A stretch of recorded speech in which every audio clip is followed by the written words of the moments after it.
Jadi mohon doanya biar sehat, biar selamat, lancar, amin ya rabbal alamin. Ini masalah seadanya Pak, mohon maklum dan mohon maaf.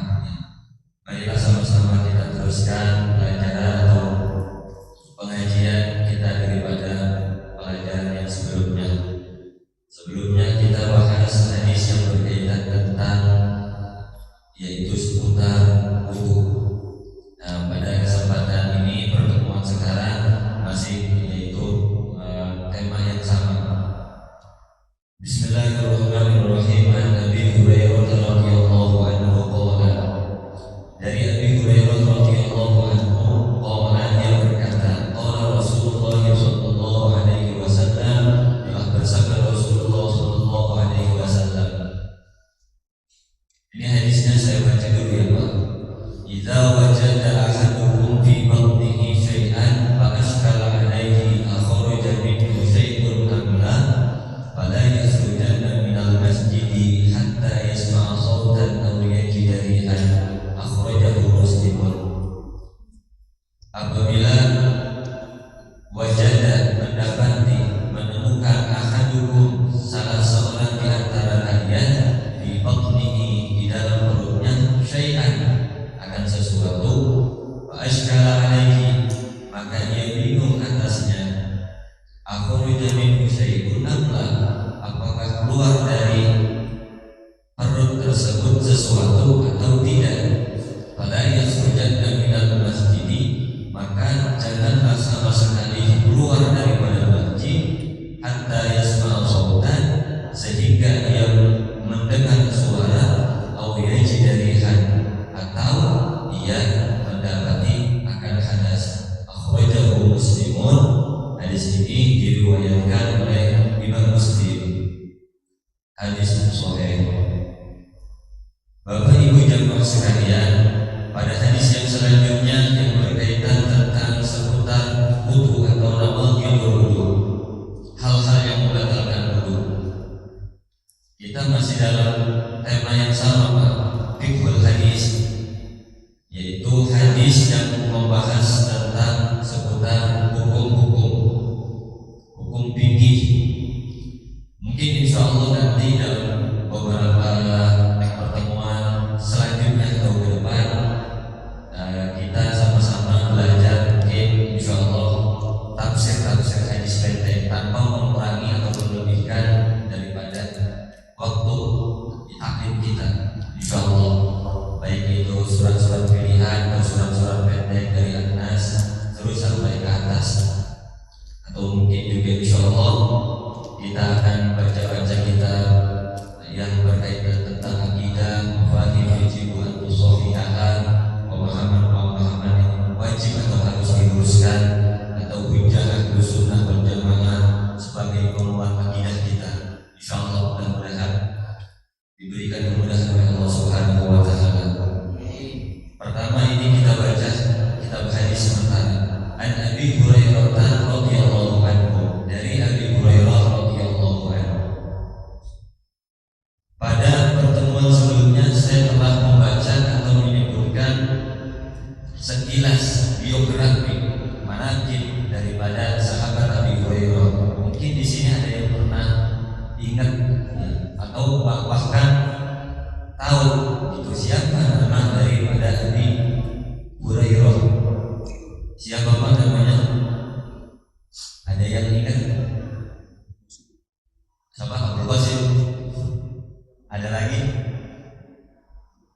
Nama Abi Hurairah Abdul Rahman. Siapa namanya? Abdul Rahman bin Safar ad-Dawsi, yaitu orang atau sahabat yang berasal daripada negeri Yaman, dari kabilah Dawsi, maka disebut Abdul Rahman bin Safar ad-Dawsi, bangsa Daus, yaitu satu kabilah atau suku yang ada di negara Yaman. Lalu kemudian Abi Hurairah ini hijrah dari Yaman, keluar Yaman, masuk ke kota Madinah, memeluk Islam pada tahun 7 Hijriah, bertemu Nabi, masuk Islam. Ini perlu diketahui Bapak Ibu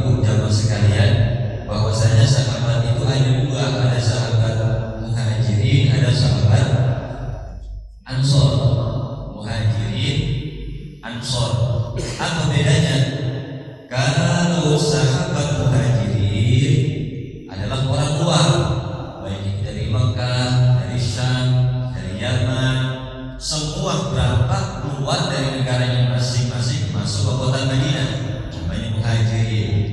Dengan kata lain, muhajirin artinya adalah orang-orang yang hijrah atau pindah. Maka disebut muhajirin, termasuk salah satunya adalah Abi Hurairah dari Yaman datang ke Madinah, yaitu beda. Dan sahabat Ansor itu sendiri adalah pribumi asli penduduk Madinah. Disebut Ansor, artinya Ansor adalah para penolong agama Allah Subhanahu. Maka di organisasi Nahdlatul Ulama ada yang disebut dengan GP Ansor. Benar ya? Ada Ansor, ada Pataya dan seterusnya.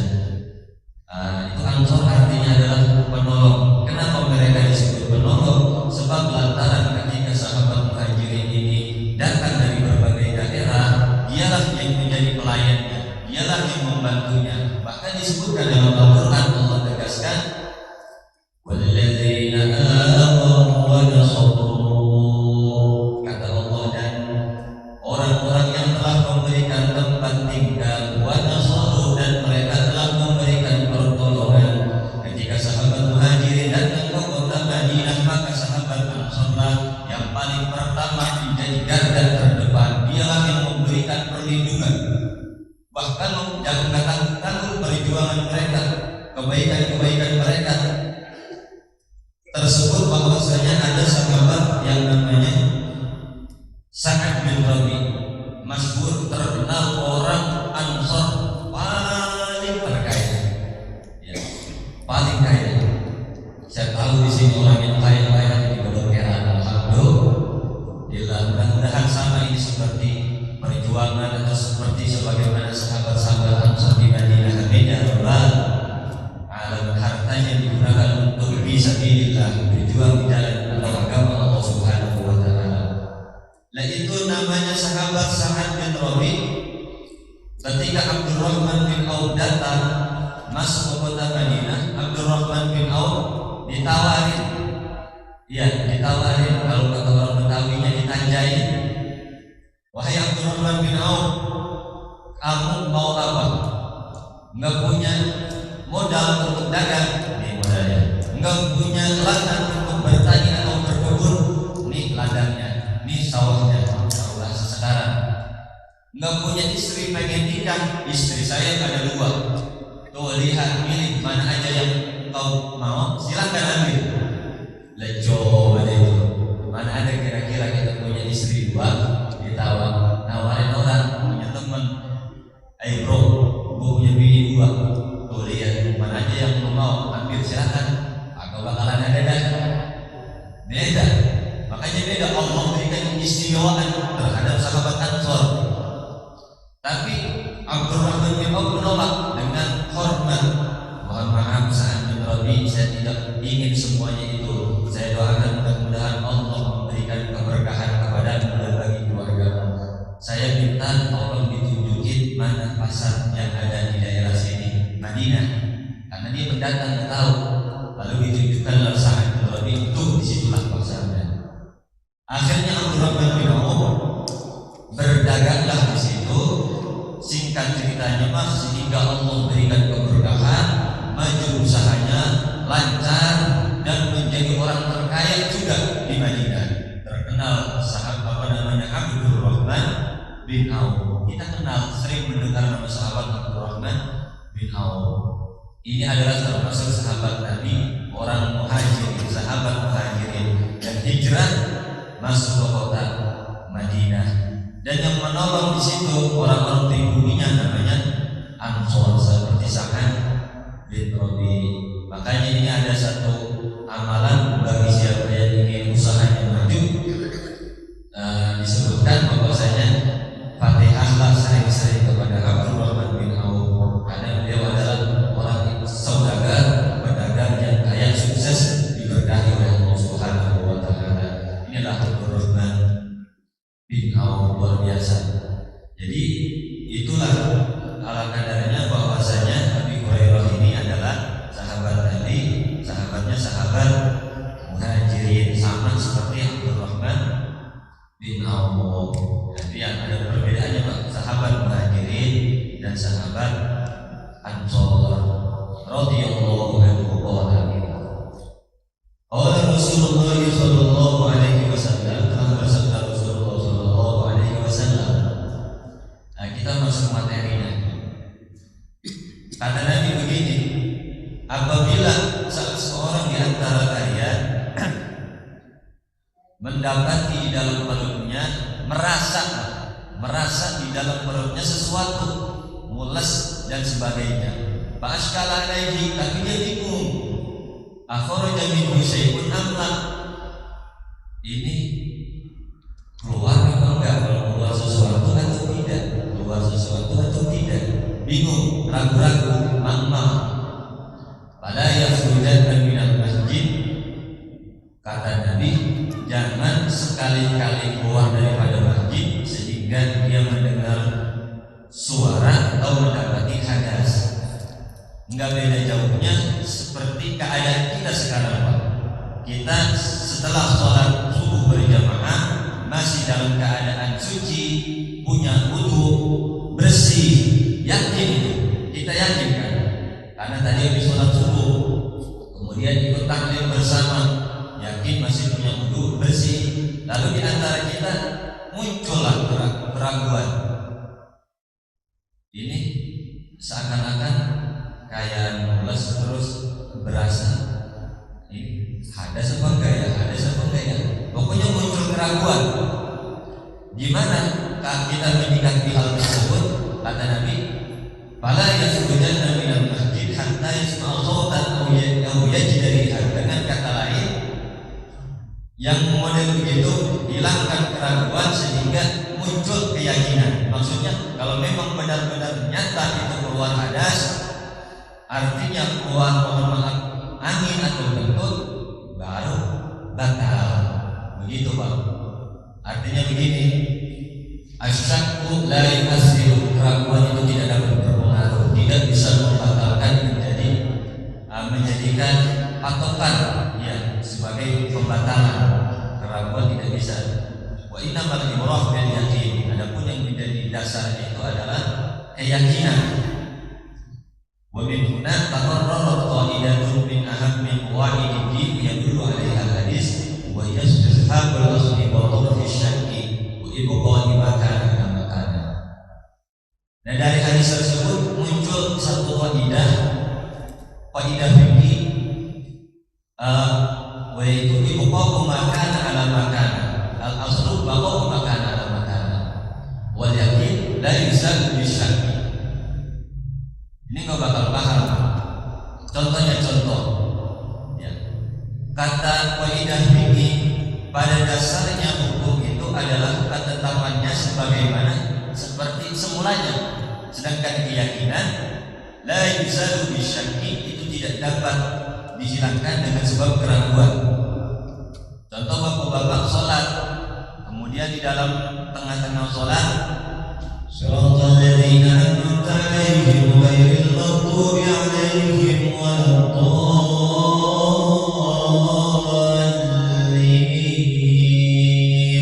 Perutnya mules. Ini batal kok enggak ya? Ini kayaknya keluar angin tapi kayak angin kayak bukan. Pokoknya muncul keraguan begitu. Gimana sholatnya? Sholatnya terusin sehingga nyata muncul keyakinan benar-benar keluar hadas, benar-benar mohon maaf kentut, baru sholatnya berhenti. Begitu. Jadi ini yang dimaksud hatta yasma'u shawtan aw yajida rihan. Maksudnya muncul keyakinan nyata, bukti bahwasanya itu telah hadas. Atau contoh-contoh yang lainnya banyaklah. Contoh daripada kaidah ini, al-yaqin la yuzalu bisyakki. Atau juga bapak-bapak sedang sholat zuhur 4 rakaat, kemudian tiba-tiba di dalam rakaat ketiga bingung, ini udah 3 atau 4 ya, udah 3 rakaat atau 4 rakaat. Pernah begitu? Pernah ya. Wah, yang lagi banyak pikiran Pak, apalagi ibu. Iya,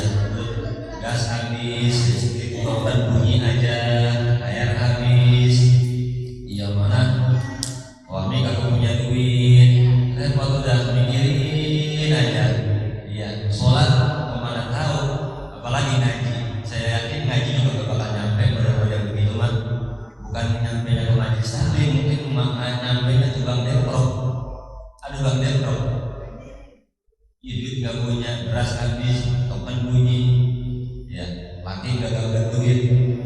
Nah, ada pengajian, nyampe kemana? Depro, tolak, pikirannya kemana-mana, dua ketiga. Seandainya sholat zuhur 4 rakaat lalu muncul keraguan 3 atau 4, maka ambil kepalanya sedikit, berarti 3. Lalu sempurnakan selebihnya, berarti 1 lagi, gitu. Sholat maghrib ini 2 atau 3, 1 atau 2, ambil 1, sempurnai kekurangannya, 2 rakaat lagi. Karena yaitu al-qasdu baqa'u ma kana ala makana. Contoh. Ini misalkan berkaitan tentang ibu-ibu ragu dicerain apa enggak. Misalkan bapak lagi istri, cerain apa enggak tadi. Tadi misalkan kita ngomong bahasa tapi enggak jelas gitu. Masih keraguan dalam bahasa tersebut. Maka hukumnya itu ya seperti semulanya apa? Ya kita masih status nikah, hubungan suami istri, belum cerai sehingga benar-benar nyata kalau tadi kita itu benar-benar mengeluarkan kata-kata yang bisa menyebabkan seseorang berpisah. Jadi itulah yang dimaksud baqa'u makana ala makana. Hukum itu pada dasarnya sebagaimana seperti semulanya, sehingga muncul keyakinan, muncul bukti yang benar-benar dalil yang bisa merubahnya, begitu. Kalau cuma keraguan doang nggak bisa jadi patokan satu hukum. Banyaklah contoh-contohnya. Ya. Idza wajada ahadukum at-tahdidul lafzi, bermula ini uraian 8 hadis yang tadi kita baca. Idza wajada ahadukum, apabila telah mendapati salah seorang di antara kalian, aina hasan, yang dimaksud mendapati itu adalah kita ngerasa gitu. Di batnihi syai'an, di dalam perutnya syai'an, sesuatu. Yang dimaksud sesuatu itu adalah hadas. Kinayatun anil rih wa nahwihi, yaitu kinayah daripada rih wa nahwihi dan seumpamanya. Jadi kalau dalam ilmu alam itu ada yang namanya kinayah, ada yang namanya kinayah. Ada di sini yang namanya kinayah ada. Kinayah itu bahasa artinya secara kamusnya adalah sindiran. Tapi yang dimaksud kinayah itu adalah dalam ilmu alam atau bilallah, yaitu lafaz yang diucapkan atau disampaikan, tetapi yang dimaksud yang diharapkan adalah kelasiman maknanya. Syai'an di dalam perutnya sesuatu, yang dimaksud sesuatu itu bukan sesuatu yang lain, maksudnya itu hadas, yaitu batal wudunya gitu. Sama seperti dalam Al-Quran Allah bilang wa imra'atuhu hammalatal hatab, istrinya Abu Lahab itu hammalatal hatab. Apa artinya hammalatal hatab? Tukang bawa kayu bakar.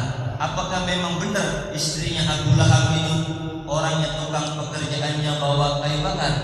Enggak juga. Maksud Al-Quran tukang kayu bakar itu adalah kinayah, sindiran. Maksudnya Abu Lahab ini bininya tukang ngompor-ngomporin orang, tukang bawa fitnah, namanya hammalatal hatab. Begitu. Banyak contoh-contoh lainnya dalam Al-Quran. Itulah pentingnya kita belajar ilmu nahwu, baik terkait di dalamnya sorof, nahwunya, bilawahnya, baik termasuk dalam wilayah mantik, ma'ani, batin, supaya kita bisa jelas bahasa itu. Seperti dalam Al-Quran juga disebutkan wa nada ashabul jannati ashaban nar, dan telah menyuruh ashabul jannati, penduduk surga, ashaban nari, kepada penduduk neraka. Artinya entar di akhirat nanti semua penduduk surga bakal bisa saling menyapa kepada penduduk neraka. Kalau kita melihat lafaz kalimat Al-Quran tersebut, wanada,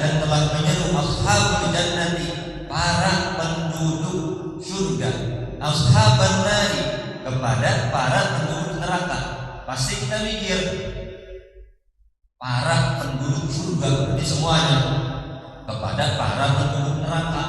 Seakan-akan kita punya pemikiran, bayangan ini ahli surga semuanya pada ngeroin, pada manggil, woi penduduk neraka, qad wajadna ma wa'adana rabbuna haqqan, dalam surat Al-A'raf. Bagaimana keadaannya? Apakah benar? Apakah nyata bahwasanya janji-janji Tuhan kepada kami, apa yang Allah telah janjikan kepada kami, apakah benar, nyata, haqqan? Faqalu, mereka menjawab, na'am, betul. Apa yang Allah janjikan ternyata nyata bagi orang yang tidak taat kepadanya, kepada Allah dan Rasulnya. Sekarang saya berada di dalam neraka, sekarang saya disiksa. Nyata bahwasanya janji Allah itu demikian. Maksudnya apa? Semuanya menyeru, semuanya nanya dalam waktu yang sama. Enggak. Dalam ilmu balaghah disebutkan al-jam'u idza qubilat bil jam'i wusi'at. Kalimat jama' apabila berhadapan dengan jama' maka maknanya dibagi-bagi. Ashab jama' ketemu sama ashabat jama' lagi. Kalimat jama' bertemu kalimat jama' maknanya dibagi. Artinya bagaimana? Enggak semua penduduk surga itu ngomong.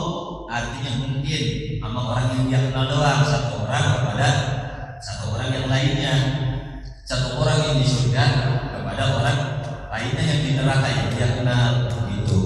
Berarti kan kita menggambar dalam, oh ternyata ayat Al-Quran ini maksudnya begini. Wa nada ashabul jannah ashaban nar an qad wajadna ma wa'adana rabbuna haqqan. Itu berumur-umur 20 tahun. Insyaallah mudah-mudahan kita mah ya Pak. Mudah-mudahan walaupun tidak demikian, insyaallah kita bisa mudah-mudahan menjadi orang-orang hamba yang diridhoi oleh Allah Subhanahu wa taala dengan cara kita masing-masing, profesi kita masing-masing. Amin ya rabbal alamin. Jadi waktu syai'an adalah kinayah. Kinayah itu dari hatta yasma'a sautan aw yajida rihan. Fikul hadis. Jadi kesimpulan daripada hadis ini adalah yang pertama, fil hadisi adabun min adabi ta'bir.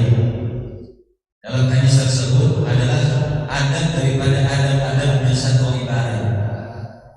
Artinya Nabi Muhammad SAW ketika memberikan satu ibarat itu tidak menyebutkan sesuatu secara mutlak. Artinya kentut nggak disebut kentut, padahal bahasa Arabnya kentut ada. Tapi Nabi menyebutkan syai'an. Idza wajada ahadukum fi batnihi syai'an. Apabila salah satu di antara kalian semua mendapati di dalam perutnya sesuatu itu maksudnya kentut. Dan itulah ibarat hadis ada bertakbir, bahwasanya adab Nabi Muhammad SAW ketika berbicara nggak langsung mutlak bahasa tersebut. Al-mustaqbiri bi khasati ismihi illa bi dhururihi, kecuali memang darurat yang ada bahasa lain, kecuali harus disebutkan barulah disebutkan. Arif yang tujuh arif itu hadas atau angin, dan wudu itu dapat membatalkan wudu. Yang kemudian al-aslu bil asya wa quha ala haliha man lam yatayaqqan khilaf dzalik. Yang ketiga, kesimpulannya adalah pada dasarnya satu hukum adalah dalam segala sesuatu itu adalah sebagaimana ketetapan awalnya. Contohnya tadi banyak, baik di dalam kesucian, baik di dalam urusan rumah tangga, baik di dalam, atau contoh misalkan di dalam kepemilikan bisa saja. Ini harta milik siapa? Kayak saya atau bukan? Milik saya atau bukan? Kayak milik saya, tapi saya ragu. Jadi ini sebenarnya milik siapa? Milik saya. Sehingga sampai ada bukti nyata, keyakinan bahwasanya ada pemindahan harta kepada orang lain. Oh itu mah punya gua tadi, salah menaruh misalkan. Oh iya tadi, maksudnya begitu. Atau misalkan dalam kesucian, ini air bersih apa enggak ya? Air bersih apa enggak? kayak bersih tapi kayak enggak. Jadi hukumnya bagaimana? Hukumnya kembali ke awal, bersih, sehingga muncul keyakinan. Maksudnya keyakinan, oh ini mau berubah airnya, ini kalau begini nyata bahwasanya ini air tidak bersih lagi karena udah berubah, baik dari warnanya, baik dari badan baunya dan lain sebagainya. Nah itulah yang dimaksud al-aslu bil asya'iha baqa'uha ala haliha. Pada dasarnya hukum itu asal di dalam segala sesuatu itu ketetapannya sebagaimana seperti semula. Jadi jangan ragu-ragu. Kalau misalkan bapak lihat air bersih apa enggak, lihat semulanya bersih udah yakin. Kecuali memang itu ada perubahan. Artinya keraguan itu dihilangkan, keraguan yang berlebih-lebihan. Kadang kan ada orang, Pak, saya punya teman waktu di pesantren sholatnya ragu-ragu, sedih,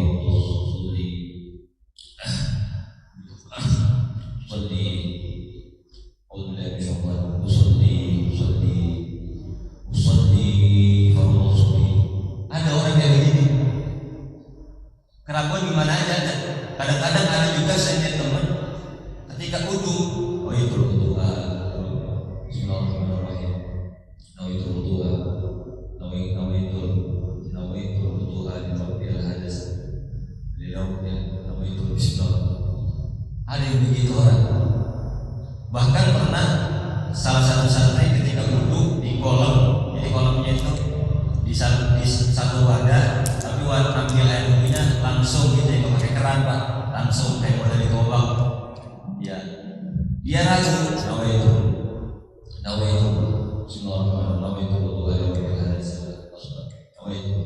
temannya iseng, itu orang yang ragu di dorong aja sengaja, buas. Akhirnya nyemplunglah ke kolam basah kuyup, hilang ragunya. Besokannya gak ragu lagi kan? Alhamdulillah. Tapi ragunya itu pindah sama yang dorong, dia yang jadi ragu. Besokannya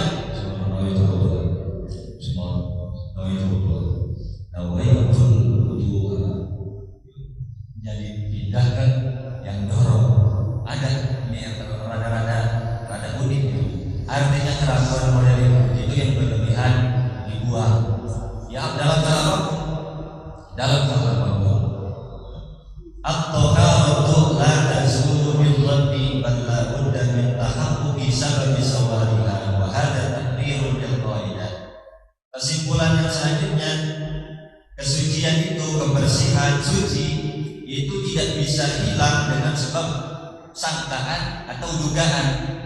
Baru sekedar dugaan, sangkaan doang nggak bisa, batal kesucian atau kebersihan. Sehingga bala budda min tahaqquqi sababi sawariha, nyata bukti keyakinan bahwasanya itu batal, baik dengan sebab kantutlah atau sebab hadas besarlah dan lain sebagainya, begitu. Itulah diantara beberapa kesimpulan hadis yang dibaca ini. Jadi hadis ini adalah pertama menjelaskan tentang bahwasanya arti kentut itu membatalkan wudu. Yang kedua secara umumnya keraguan itu tidak bisa menyebabkan batalnya satu hukum sehingga muncul keyakinan. Itu yang bisa dipahami ya, Pak. Nah itu. Jadi pembatalan wudu kan banyak, ada diantaranya yaitu keluar sesuatu minal kubul awit dubur, dari jalan kemaluan depan maupun belakang. Ya, dari kemaluan depan maupun belakang. Baik hadasnya hadas kecil maupun hadasnya hadas besar. Apalagi itu termasuk hal-hal yang dapat membatalkan wudunya seseorang. Jadi kita perlu pahami di antara hal-hal yang bisa membatalkan wudu. Termasuk juga kita menyentuh kemaluan, baik itu anak kecil, baik itu dewasa, baik laki-laki maupun perempuan, menyentuh sendiri atau disentuh orang lain, hukumnya adalah batal. Termasuk menyentuh anak kecil. Bagaimana misalkan kemaluan itu terpisah daripada anggota tubuhnya? Misalkan orang dimutilasi, tiba-tiba ditemukan satu sosok atau jasad, kemudian masih utuh kemaluannya, tersentuh, kita punya wudu, batalkah wudu kita? Maka jawabannya adalah batal kalau memang itu masih bisa disebut atau bisa dibilang atau masih bisa nyata kelihatan bahwasanya itu adalah kemaluan seseorang. Tapi kalau memang sudah tidak dapat dikenali atau kita nggak kenal, maka itu bukan lagi, ya nggak bisa dihukumi dengan batal. Itu pun menyentuh kalau dengan catatan ulama mazhab Syafi'i yang menjadi dasar dagangan kita, kalau menyentuhnya itu dengan telapak dalam, menyentuh kemaluan atau zakar baik laki-laki maupun perempuan dengan telapak dalam. Tapi dengan ini luar telapak tangan kita itu tidak bisa menyebabkan batal. Jadi yang bisa batalin itu adalah telapak dalam. Itu kalau tersentuh sengaja ataupun tidak, syahwat ataupun tidak, baik kecil maupun besar, laki-laki perempuan, hukumnya dalam mazhab Syafi'i batal. Bibutulil asabi dengan catatan telapak dalam. Beda dengan yaitu telapak luar. Nah, itu salah satunya termasuk batal itu. Nah, cuma kan kadang-kadang kita muncul juga pertanyaan, kok kenapa hadas, yaitu keluar hadas kayak kita kencing lah atau kentut lah, bisa menyebabkan batal wudu. Ini panjang Pak, bisa kalau kita sebutin atau kita jelasin kenapa kok hikmahnya, sebabnya kentut bisa menyebabkan batalnya hadas begitu tuh. Insyaallah nanti di pertemuan yang selanjutnya. Maka itulah beberapa hal-hal yang dapat membatalkan wudu, ya, termasuk persentuhan laki-laki perempuan, suami istri juga bisa batalkan wudu kita. Beda kalau sama mertua enggak, ya. Kalau mertua enggak batal, kita salam walaupun kita udah cerai dengan istri kita, bersentuhan salaman mertua hukumnya tetap, yaitu mahram takbir selamanya, enggak batal. Kalau istri batal, begitu Pak. Itulah 4 hal yang dapat membatalkan wudunya seseorang. Termasuk kita perlu pahami mani, madhi, wadi termasuk hal yang membatalkan wudu. Ya, ada madhi, ada wadi, itu adalah termasuk salah satu yang membatalkan wudu. Apalagi mani jelas merupakan bahkan hadas besar. Bapak Ibu jamaah yang dirahmati Allah Subhanahu wa taala, mungkin inilah barangkali satu hadis yang dapat dibaca atau disampaikan, mudah-mudahan ada manfaatnya. Barangkali Bapak Ibu ada yang mau menambahkan atau bertanya, ya dipersilakan. Kalau bisa dijawab, kalau bisa ya Pak. Ya. Ya gimana? Ini kan air AC ditampung. Air AC keluaran ini tampung, air AC ya, itu tapi bau rokok ya, masih bisa nggak bersuci? Bau rokok, airnya bening tapi bau rokok aja gitu ya. Ya, air AC tapi bau rokok, ya boleh, masih boleh digunakan seakan-akan bau rokok. Memang rokok. Iya, soalnya kan di ruangan orang pada merokok. Nah, terus airnya yang keluar itu tampung, bisa bersuci, maksudnya berwudu, tapi airnya bau rokok. Iya. Hukumnya adalah makruh, ya hukumnya adalah makruh, ya. Kecuali benar-benar airnya berubah dengan nyata, baunya melebihi daripada itu, maka itu adalah beda lagi najis.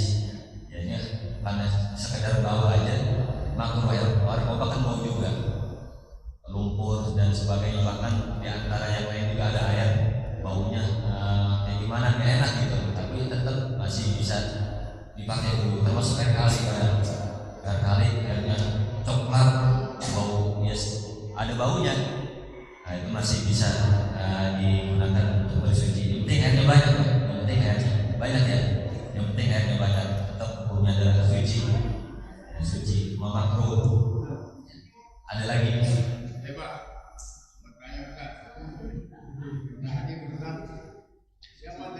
Adalah sebagai apa namanya, itu tersebut ya, tertulis dalam hadis riwayat Sahihul Bukhari. Jadi bukan cerita pengarang cerita, memang benar ada hadisnya dalam kitab Sahih Bukhari tentang bahwasanya Sa'ad bin Rabi memberikan tawaran kepada Abdurrahman bin Auf berupa harta, istri, dan segala yang dia punya. Ini menunjukkan bahwasanya kelebihannya orang-orang Ansor ya tentu jauh bandingannya sama kita sekalian Pak, ya, jauh. Ya maksudnya itu orang itu diterapkan ke masyarakat Indonesia itu begitu, makanya orang kita iya pasti jauh, pasti jauh. Ya itu kan sebagai iborah, ya, iborah pelajaran buat kita sekalian. Cukup, ada lagi? Iya, iya. Saya dengar taklim saja. Ini mengenai sholat berjamaah. Itu kan kalau kita sendiri itu jauhin orang depan supaya teman kita itu biar kita ada kawannya itu. Sholat sendiri. Saya kita sholat berjamaah. Iya. Terus kita datang sendiri telat saja. Kita di baris sendiri gitu. Di taklim itu kita jauhin orang depan supaya kita ada kawannya, supaya kita bisa jadi berdua gitu. Nah, itu kalau ini maksudnya itu kalau kita itu nggak berani, takutnya orang nggak paham seperti itu. Kita beri isyarat gitu. Kita ya jauh supaya itu mundur belakang nemenin kita gitu. Iya. Jadi memberi isyarat itu ada pilihan, ya boleh. Ya kalau memang dia paham isyarat nggak apa-apa, tapi nggak isyarat juga nggak jadi masalah. Ya tapi kalau memang sekiranya ya nggak paham, nggak bakal bareng sama kita gitu, kasih isyarat. Tapi tanpa misalkan keyakinan kita nggak kasih isyarat dia pasti bareng kita mundur jadi bersama gitu, itu apa nggak perlu isyarat juga nggak apa-apa. Artinya itu ada sesuatu yang boleh-boleh saja di dalam diri itu. Kalau kita sendirian boleh sendirian aja. Ya. Kalau kita sendirian aja boleh, kalau sama manggil Pak depan kita, kalau sendirian aja. Iya. Kalau apa sendirian nggak apa ya? Nggak apa-apa. Nah, kita ngikutkan sama itu jamaah. Maksudnya sama di depan kita tuh penuh garisnya, kita sendirian. Iya nggak apa-apa. Nggak apa-apa sendiri apa ya? Nggak apa-apa. Cuma silapul aula saja. Ya lebih bagusnya adalah sama-sama. Tapi kalau sendiri ya nggak apa-apa, termasuk dianggap berjamaah. Kita ya satu lagi mungkin kalau ada cukup dicukupkan. Nggak ada ya? Nggak ada. Ya alhamdulillah waktu syuruk atau terbit jam 6 tepat. Ya alhamdulillah sebelum 5 menit syuruk kita sudah selesaikan pelajaran atau pertemuan kita pada kesempatan kali ini. Mudah-mudahan apa yang disampaikan kiranya dapat bermanfaat, khususnya buat saya pribadi, mungkin juga buat jamaah sekalian. Jika ada kata-kata yang salah atau kurang enak, mohon maklum, bukan pintu maafnya seluas-luasnya. Mari sama-sama kita tutup dengan berdoa kepada Allah Subhanahu wa Ta'ala untuk menyempurnakan pertemuan atau pelajaran kita pada saat ini. Ilahi karim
عليم وتب علينا إنك أنت التواب الرحيم وارحمنا إنك أنت الغفور الرحيم ونجنا من الهم والغم والكرب العظيم واختم لنا منك بخير أجمعين ربنا آتنا في الدنيا حسنة وفي الآخرة حسنة وقنا عذاب النار صلى الله على سيدنا ومولانا محمد النبي الأمي وعلى آله وصحبه وسلم سبحان ربك رب العزة عما يصفون وسلام على المرسلين والحمد لله رب العالمين.